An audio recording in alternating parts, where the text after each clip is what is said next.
Hi, you're on the Reddit Confessions channel. It wasn't lipstick on her collar, it wasn't a missing earring, it wasn't perfume. It was a crumpled receipt for room 212, Green Pines Motel.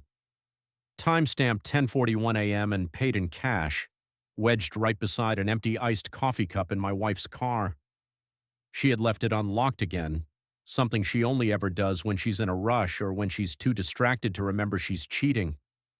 12 hours earlier, she had stood in the doorway of our kitchen, tossing her keys onto the counter like she was the victim in all this. "I'm so sick of your jealousy," she yelled, grabbing her phone. "I slept at my sister's. Happy now?" I didn't say a word. She stormed into the bedroom, slammed the door, and started typing furiously. Her sister, by the way, lives 2 states away and just had foot surgery. But somehow she's become my wife's favorite cover story. That night I couldn't sleep. My skin itched with the truth I hadn't said out loud yet. So I did something weak, something I'm not proud of. I waited until she passed out, tiptoed outside in the rain, and opened her car. That's where I found it, the receipt. Room 212, 8999. Single bed, 2 guests checked in. No lies left to guess, just confirmation. I took the receipt, folded it slowly, and put it in my pocket. Not to confront her, not yet, but to remind myself that I wasn't losing my mind. The next morning I made her coffee like always. She didn't say a word, neither did I. It wasn't until she slipped up, until she made it worse, that I spoke. She was brushing her hair in the hallway mirror when she muttered, "Oh, by the way, if you're still suspicious, you can call my sister." That was it. I stood behind her and whispered, "Didn't know your sister lives in a motel." She stopped brushing, stopped breathing too. Her eyes met mine in the mirror. No defense, no denial, just a tremor in her hand. And that's when I realized something far worse than betrayal. She wasn't afraid of losing me. She was afraid I might already be gone. The worst part, it wasn't even rage that hit me. It was that weird hollowness you feel right before a panic attack, like your own breath doesn't believe what's happening. She stared at the key card in my hand like it was radioactive. "Where did you get that?" she demanded, voice already cracking. I didn't answer. I didn't have to. Her poker face was gone. "Let me explain something. I'm not brave. I'm the kind of guy who triple checks if I lock the door. I whisper sorry to mannequins I bump into, and until last week I believed that if I just loved her harder, she'd stop pulling away. But love doesn't work like gravity. It doesn't hold people down who are trying to float towards someone else. This motel card, Sunville, room 104, showed up after our couch cushions slipped while I was doing laundry. I wasn't even looking for evidence. I was looking for a missing sock. Instead, I found proof. So no, I wasn't jealous. I was just finally informed. I asked her one more time, "Was it your sister's place?" She blinked fast. "Yes, and I don't appreciate you going through my stuff." I nodded. "Weird that your sister has vending machines in her living room. You left this too." I pulled out the small receipt for a 325 energy drink, printed right under the motel's name. Now her hands were shaking. "You're being dramatic," she said. "Yeah," I muttered. "And you've been rehearsing that line in front of a mirror with someone else, haven't you?" She froze, her face flushed red, then pale, then red again. I think in that moment I saw something worse than guilt. I saw calculation. She wasn't trying to fix this. She was trying to figure out how much I knew, so I said it clearly. No yelling, no anger. "I parked across the street. I watched you." It was a lie. I didn't watch. Couldn't. But I said it anyway, and the way her mouth dropped open like a curtain falling told me enough. She thought I'd seen her. And what scared her most was that I hadn't come to drag her out of there. I came home. I let her choose whether to lie, and she did. What happened next wasn't fireworks or yelling. It was worse. She turned around, walked into our bedroom, and closed the door, and I just stood there, holding a key card that belonged to a room I'd never enter, and a woman I'd clearly already lost.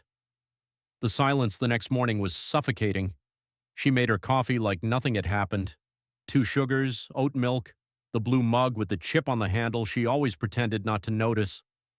I watched her from across the table, trying to recognize the woman I married, but all I saw was someone playing house, stirring her drink like she hadn't burned down everything around her the night before. I didn't ask her anything. I just watched, and she didn't offer a word, not an apology, not an explanation, not even the decency to pretend she was sorry. That somehow hurt more than the motel key card. At 9:08 a.m., she left for work, said she'd be late because of a team meeting. I nodded like a fool, and she kissed me on the forehead like I was a child. Pity. Then she walked out the door. That was the first time I didn't tell her, "I love you" back. 10 minutes later, I noticed her phone. She'd left it on the entryway table in her rush. My first instinct was to leave it alone, tell myself I wasn't that guy, the one who snoops, who digs, who spies. But then again, she wasn't the woman who slept beside me just to sneak off and warm another man's motel sheets. So I picked it up. No passcode. I still don't know if that was arrogance or forgetfulness, or maybe she wanted me to know and was too much of a coward to say it out loud. Her messages were clean, too clean, except one thread, Tyler Jim. My heart started sprinting before my fingers could stop. It wasn't some steamy affair in words. It was colder than that. Practical, discreet. Same place tonight. Yep, I'll grab the key again. He suspects. He's too soft. He won't do anything. Cool, I'll bring wine. Get the cheap one. He won't notice it's missing. I dropped the phone like it burned me. She hadn't just lied, she'd mocked me, planned things on the assumption that I wouldn't fight back, that I'd roll over, that I was manageable. It wasn't the cheating that broke me, it was being underestimated. I took screenshots of everything, not to send, not yet. I didn't even know what I'd do with them. Maybe I just needed proof that I wasn't insane, that the coldness in our home had a name and a body and a smug little gym tag. I sat there on the floor, still holding her phone, when the screen lit up again. A new message from him. Wear the black one. You know I hate when you dress like his wife. I didn't cry. I didn't scream. I just whispered the only thing I could feel in that moment. Then don't be my wife. I didn't eat that day. I didn't shower. I didn't move from the hallway floor for what must have been hours. The phone sat beside me like a cursed object, still glowing occasionally with new messages from Tyler, each one like a nail in a coffin that had already been shut. Around 5 p.m., the front door opened. She walked in humming some song I didn't recognize, like she wasn't walking into a crime scene she'd created. Her heels clicked across the floor, then stopped. She saw me sitting there, phone in hand. Her face didn't twist into guilt or fear or even anger. She just went pale, stone still. You left your phone, I said, my voice dry like my throat was full of dust. She didn't answer at first. Her hand hovered near her purse like she was preparing to flee. I wasn't going through it, I added, which was a lie, a small human lie. I had read every message 3 times. It buzzed. I looked, that's all. Still nothing from her. Just the soft sound of her breath, shallow and fast. Then she whispered, "You weren't supposed to see any of that." Not "I'm sorry," not "It's not what it looks like," just that I wasn't supposed to know, as if her only real regret was that I found out. I stood up slowly. My knees cracked under the weight of everything she'd built and burned. "I'm soft, huh?" I said, holding up her phone, shaking it slightly. "That's what you tell him? That I won't do anything?" Her eyes flickered like she was debating whether to beg or lie. "You don't understand," she finally said. "You were always so distant." I laughed. Actually laughed. "Distant? I spent 6 months working double shifts to help pay off your student loans. I haven't bought new shoes in 2 years so you could do that stupid candle-making workshop you quit after 2 weeks." "That's not fair," she snapped, stepping forward, her face changing, defensive now. "You think you're some kind of martyr?" "No," I said, my voice calm, terrifyingly calm, even to me. I think I'm a man who begged you to talk to me for a year while you snuck off to cheap motel rooms with someone who doesn't even buy decent wine. She winced at that. Good. Cal, she said, her voice softening. Please, we can fix this. It was a phase. It didn't mean. Don't, I said. Don't insult both of us. I walked past her, grabbing my keys. I wasn't sure where I was going yet. Maybe nowhere, maybe everywhere. But I needed air. I needed to step out of that house before it swallowed me whole. She reached for my arm. Don't go, she said. Not like this. I looked her dead in the eye and said, then maybe you should have left like this instead. I didn't drive far. Just down the road, parked near an empty baseball field where we used to sit during summer evenings with ice cream cones dripping down our hands. It was always her favorite spot. Now it just felt like a graveyard of memories I didn't sign up to bury. I sat there for over an hour, engine off, watching shadows stretch across the grass. At some point, my phone vibrated once, then again, 10 calls, all her. Then a text. Please come home, we need to talk, I'm sorry. It wasn't even 2 minutes later before another message lit up the screen. You left the front door unlocked, come back. I stared at it, heart racing in a way I didn't expect. It wasn't fear, it was recognition. She still thought I was the same man from a week ago, the one who'd come running, forgive quickly, maybe sleep in the guest room for 2 nights before making her pancakes to fix it. She didn't realize something inside me had finally snapped into place. It wasn't anger, not fire, but clarity, the kind that comes after you stop gasping for air and realize you've been swimming in the wrong direction the entire time. I drove home. She was waiting by the door, still barefoot, makeup smeared, trying to look remorseful but not quite pulling it off. Her mascara had dried into crusty streaks. She probably thought it made her look vulnerable. Didn't. I'm glad you came back, she said softly, arms crossed tight like she was holding herself together. I didn't come back for you, I replied. I came back for my laptop. That knocked the performance out of her. Her eyes widened. What? I've booked a room at the Sunrise Inn, not the one you two use. Don't worry, a different one. I stepped past her into the living room. I need time to think alone. No, she said quickly. You can't just leave like this. We need to work through it. We? I laughed bitterly. There hasn't been a we in a long time, Claire. You chose someone else, over and over again. She shook her head. I didn't choose him. It wasn't serious. It was just an escape. That word, escape, like our marriage was a prison she needed fresh air from. I offered you help, Claire. I asked you if you were okay. You said you were just tired. I grabbed my bag. I didn't realize you meant tired of me. She blocked the door. You're blowing this up. We can fix this. We've been together for 8 years. I looked at her hand on the doorknob, the same hand that sent texts about cheap wine, and laughed at my softness. You had 8 years to fix it. You spent the last 3 months wrecking it. Her lip quivered. She stepped aside. I opened the door, then paused. You weren't supposed to get caught, right? I asked. She didn't answer. I walked out, leaving her standing there in a hallway filled with silence, regret, and no one left to lie to. It had only been 12 hours since I walked out, but it felt like a lifetime. The motel room I checked into wasn't glamorous. Yellow-tinted lamp, buzzing AC unit, the scent of industrial cleaner trying to mask every story that had unfolded between those walls. Fitting, I thought. A fake freshness for stale betrayal. I sat on the edge of the bed, staring at nothing. My phone buzzed over and over. I didn't look at it.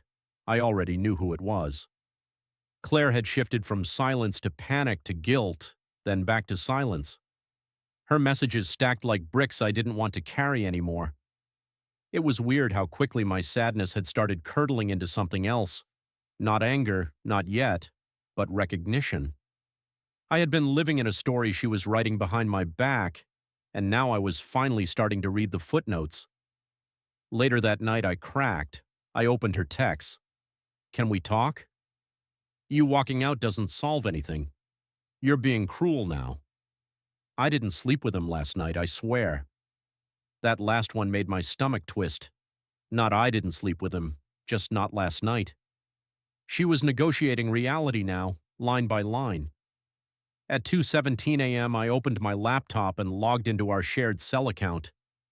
Not to spy, okay, maybe to spy, but I wanted clarity. A name, a number, something to give this ghost of a man a face. Tyler. That's what she saved him under. But his real number showed something else, a contact labeled M Contractor. He had hours of call time logged over the last few weeks, always after midnight, always when I was asleep beside her, drooling into my pillow like a damn fool. Out of curiosity or desperation, I called it. One ring, two, voicemail.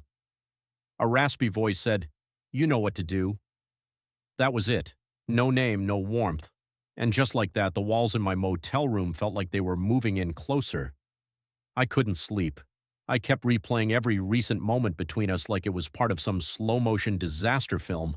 Her long showers, her sudden interest in cardio, the way she flinched when I tried to kiss her neck last Tuesday. Around 5 a.m., I got a text from an unknown number. "You really shouldn't call this phone." No name, just that. I stared at it until the sun bled through the motel curtains. Was it him? Was it her? Did it matter? I packed my bag and left the motel by 6 a.m., but I didn't go home. Instead, I went to her office. I had never been that kind of man, never showed up unannounced, never stirred drama in public. But I needed to see her in a place where she couldn't perform, where she wouldn't expect me. I waited in the parking lot, tucked behind a tree. I watched as she arrived at 8:41 a.m. wearing the same black coat I'd once complimented, the same one she wore in the photo Tyler sent her late last month, the one I found buried in her deleted messages, the one where she wasn't wearing anything underneath. She stepped out of the car, fixed her makeup in the mirror, then smiled. That fake, polished smile. It wasn't for me, and that's when I knew she wasn't ashamed. She was just careful until now. She called me the next night. I didn't answer at first. I let it ring until it went to voicemail. Then again, then a third time. I stared at the phone like it was ticking. Part of me didn't want to hear her voice. Part of me needed to know what lie she'd try next. So on the fourth call, I picked up, but I didn't say anything. I just let her speak. "Calvin," she breathed, "please don't hang up. I know you're angry. I know I hurt you, but I swear it wasn't supposed to be like this. I was lonely. You were always at work. You were always tired. I felt invisible." The moment she said that word, invisible, something snapped inside me because I had been invisible too. Invisible when she came home smelling like someone else. Invisible when I made her dinner and she scrolled on her phone the entire meal. Invisible when I begged her to go to counseling and she laughed it off. "You want to talk about invisible?" I finally said. "I learned your favorite wine from a motel receipt, Claire." She started crying, or maybe pretending to. I couldn't tell anymore. "It didn't mean anything," she whispered. I almost laughed. That line, that tired, soul-rotting line. It didn't mean anything. Then why'd she do it over and over again? Why did she save his number under another name? Why did she tell him I was too soft to fight back? And just like that, my voice broke. "You could have just left me," I said. "You didn't have to humiliate me." She sniffled. "I didn't want to lose what we had." "You already did." There was silence, heavy and long. Then she asked, "Can we meet? Just talk face to face?" I hesitated. I really did, because a tiny, fractured part of me still hoped she'd look me in the eye and confess. Not just cry, not just twist the blame, but own it. So I said yes. We met at a coffee shop near her office. She showed up wearing the scarf I bought her last Christmas. She smiled like we were old friends. I sat across from her with my hands in my lap, barely able to look her in the eye. "I miss you," she said gently. "I miss us." That's when I pulled out my phone and placed it on the table. "You sure about that?" I asked. Because what she didn't know was that the moment she asked to meet, I called a friend of mine who worked at her office. He owed me a favor and he gave me something better than a confession, a security timestamp. Yesterday, while I sat outside in my car watching her enter the building at 8:41 a.m., someone else swiped into the employee entrance using her guest pass just minutes after. Male, 6'1", black hoodie. Same guy she'd broken off things with, and they went in together at 8:53 a.m. I know about Monday, I said. Her face dropped, her mouth opened, but I didn't need to hear it.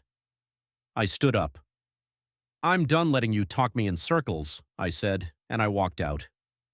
The part that hurt the most wasn't that she cheated. It was that even when caught, she still tried to perform. It's been 6 weeks since I walked out of that coffee shop, and I haven't seen her in person since. She sent a few more messages, some sad, some bitter. One, just a photo of the keychain I gave her from our trip to Oregon. But eventually the silence grew long enough for her to understand I wasn't coming back.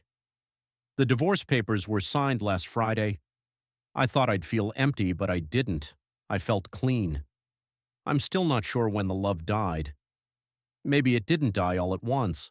Maybe it leaked out slowly every time she smiled at her phone during dinner or told me, "You're imagining things," or walked past me like I wasn't there. Love doesn't always explode. Sometimes it just vanishes quietly while you're trying to hold it in your hands. But here's the part I didn't expect. Healing feels different than I thought. It doesn't look like revenge. It doesn't look like proving her wrong. It looks like standing in my own apartment, cooking dinner for one with a record playing in the background and nobody rolling their eyes at my music taste. It looks like laughing again. Really laughing at a movie without wondering if she's pretending to like it. It looks like waking up and not feeling dread. Feels like air. I'm not saying it's perfect. I still have questions. Still have nights where I stare at the ceiling wondering why I wasn't enough. But more and more I realize the truth. Her cheating wasn't a reflection of my worth. It was a reflection of her emptiness, and that's not mine to carry anymore. So yeah, I walked out broken, but I'm building something better from the pieces, something honest, something that doesn't need to be hidden in motel rooms or lies dressed up as sisters' visits.